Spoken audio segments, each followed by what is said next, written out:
سلام دوستان، به جلسه اول دوره لذت برنامه‌نویسی به زبان C# خوش اومدید. توی این جلسه می‌خوایم با محیط ویژوال استودیو آشنا بشیم و اولین برنامه خودمون رو بنویسیم. نصب و دانلود رو بقیه دوستان به اندازه کافی ویدیو براش ساختن و آموزش دادن. پس ما این قسمت رو رد می‌کنیم و مستقیما وارد بحث آموزش میشیم. خب وقتی ویژوال استودیو رو اجرا می‌کنید با یک صفحه شبیه به این مواجه میشید، اما این قسمت برای شما، قسمتی که موس رو دارم تکون میدم، برای شما خالی خواهد بود، چون شما پروژه‌ای رو از قبل انجام ندادید. اینجا پروژه هایی رو به شما نشون میده که قبلا انجام دادید. خب برای ایجاد یک پروژه جدید روی گزینه Create a New Project کلیک میکنیم. توی این قسمت از شما میپرسه که به چه زبانی میخواید این پروژه ساخته بشه. خب ما C# رو انتخاب میکنیم. برای چه پلتفرمی میخواید؟ ما ویندوز رو انتخاب میکنیم. و چه نوع برنامه‌ای رو میخواید که ما فعلا کنسول رو انتخاب میکنیم.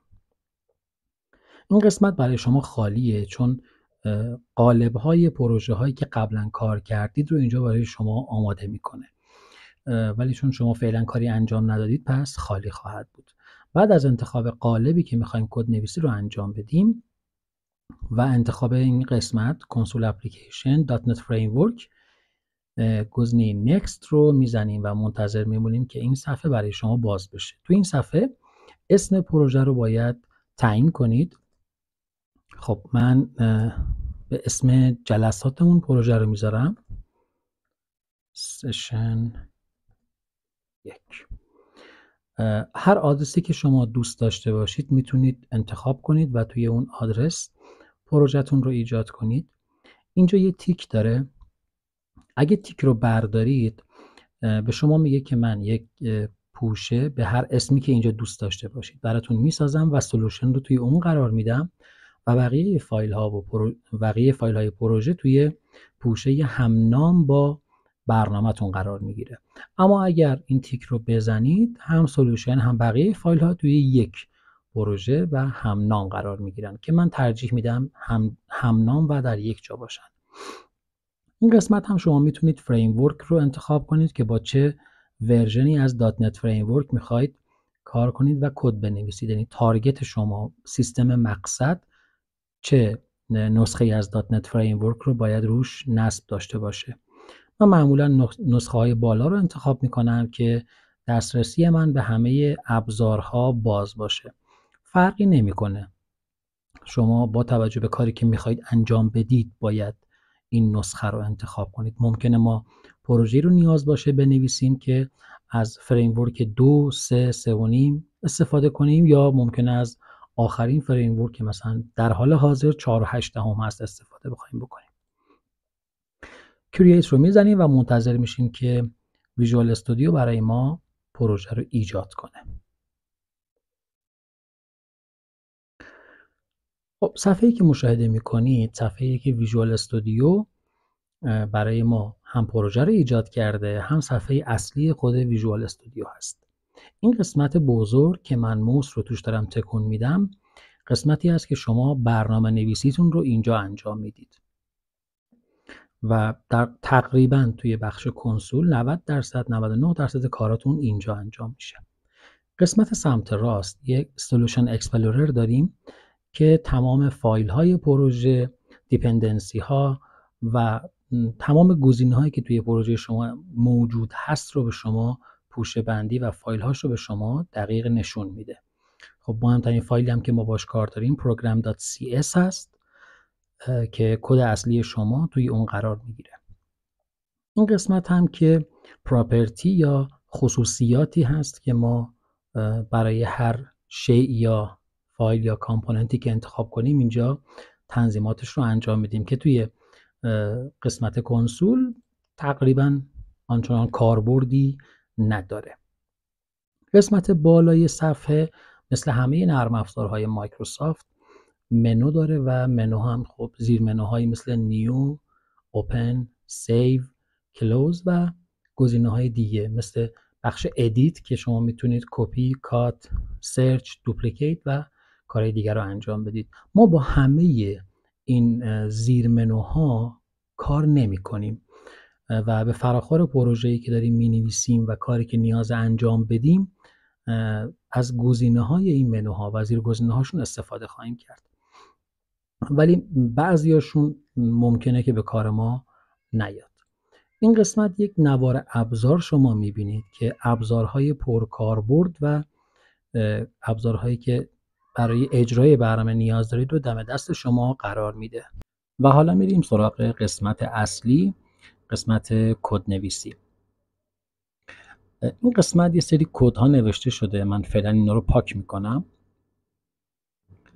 این کدهایی که اینجا نوشته شده شما فعلا باهاشون آشنایی ندارید، ولی اصلا نگران نباشید. آرام آرام در جلسات بعد با همه اینها آشنا خواهید شد. کاربردشون، کجا باید اضافه بشن، کجا حذف بکنیم که نیازی بهشون نداریم و تمام مسائلی که مربوط به اینها هست و آرام آرام یاد خواهید گرفت. فعلا فقط یک توضیح کلی من میدم. یوزینگ سیستم وظیفه‌اش اینه که کتابخانه و توابع اصلی رو به برنامه ما اضافه کنه. یک قسمت ما داریم به نام نیم اسپیس سشن 1 که این فضای کاری ماست که همیشه همنام با پروژه‌ای که ما ایجاد کردیم هست. کلاس اصلی برنامه که پروگرام هست و تابع مین که نقطه شروع برنامه از همین تابع هست. خب ما میخوایم یه کد رو بنویسیم که بتونیم خروجی اون رو ببینیم. اولین کدی که معمولا برنامه نویسا می‌نویسن hello world هست. خب ما این رو میخوایم بنویسیم. ابتدا یه توضیحی بدم. اینجا ما با کنسول میخوایم کار کنیم. کنسول چی هست؟ پنجره کامند پرامپت رو که میبینید در واقع به این محیط ما میگیم کنسول. کنسول از قسمت‌های مختلفی تشکیل شده. یکی از قسمت‌ها آدرس هست، یعنی اون محیط، اون آدرس، اون قسمتی که توی هارد دیسک ما الان ما اونجا قرار داریم. شما وقتی که با ویندوز کار میکنید خب میدونید که اینها درایو هستن. وقتی وارد درایو میشید پوشه ها رو دارید. پوشه ها رو که باز کنید میبینید که داخلشون یه سری فایل ها وجود داره. این پوشه بندی رو به صورت ویژوال شما میبینید. اما وقتی که با کنسول کار میکنید و کامند پرامپت، این پوشه بندی، درایو بندی و پیدا کردن فایل ها همگی با استفاده از دستورات متنی صورت میگیره که شما باید به کنسول ارائه بدید. مثلا اینجا ما الان درایو C، پوشه یوزرز، پوشه سایان هستیم. من میخوام از پوشه سایان خارج بشم. دستور CD 2 تا نقطه رو میزنم، میبینیم که از پوشه سایان خارج شد و به پوشه قبلی خودش، پوشه مادر خودش برگشت که همون یوزرز هست. خب حالا میخوام دوباره وارد همون پوشه سایان بشم. CD این بار فاصله سایان رو میزنم، میبینید که دوباره وارد اون پوشه شد. پس ورود و خروج به پوشه ها به این شکل توی کامند پرامپت مدیریت میشه. پس این قسمت آدرس. یک نشانگر میبینید که داره اینجا چشمک میزنه. ما به این میگیم کرسر. کرسر نشون میده که هر لحظه متنی بخواد تایپ بشه یا نمایش داده بشه کجا این متن نشون داده میشه. پس وقتی ما با کرسر میخوایم کار کنیم باید بدونیم کجاست. 1 2 متنی که میخوایم بهش بدیم یا اون خروجی که میخوایم نمایش بدیم کجا باید نمایش داده بشه. مثلا ممکنه بخوایم بگیم 5 تا فاصله برو جلو و بعد متن مثلا هلو رو نمایش بده، برو سطر بعد و حالا کارهای دیگه. خب اینجا هم ما برای اینکه بتونیم توی کنسولمون متنی رو نمایش بدیم باید خود کنسول رو فراخوانی کنیم.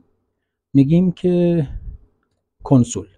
بعد از کنسول یک نقطه میزنیم. این نقطه به ما اجازه میده که به تمام خصوصیات، توابع و قابلیت هایی که برای این کنسول تعریف شده دسترسی پیدا کنیم.